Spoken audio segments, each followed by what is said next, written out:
មិនទៅឡើយបងឈប់ជឿហើយត្រានក្រោយមាសឆ្អិនអ្វីបើបងខ្មែរមិនជាប់ខ្សែចិន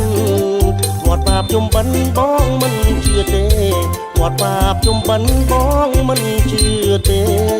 អូនស្ដាប់ព្រះសង្ឃលោកទ្រង់ទេសនាជីដូនជីតាមិនថាឯងទេ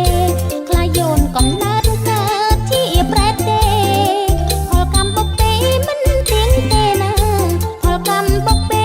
មិនទៀងទេណាដូនតាបងនោះជាអ្នកគង់គួងគាត់មិនមែនល្ងងលងផលកម្មមារកប្រាំពីវត្តអន់ឃើញរៀមរាត្រូវបំតាសាដូនតាបងហើយត្រូវបំតាសាដូនតាបង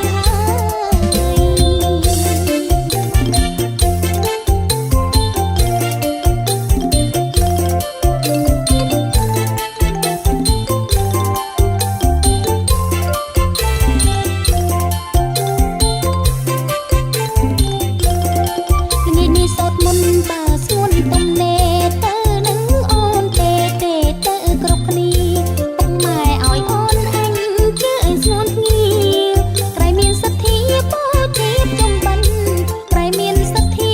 បូជាចំបិណ្ឌទោះបីទំនេរទេមិនទៅឡើយបងឈប់ជឿហើយត្រានក្រោយមាសឆ្អិនអ្វីបើបងខ្មែរមិនជាប់ខ្សែចិនវត្តបាបជុំបិណ្ឌបងមិនជឿទេ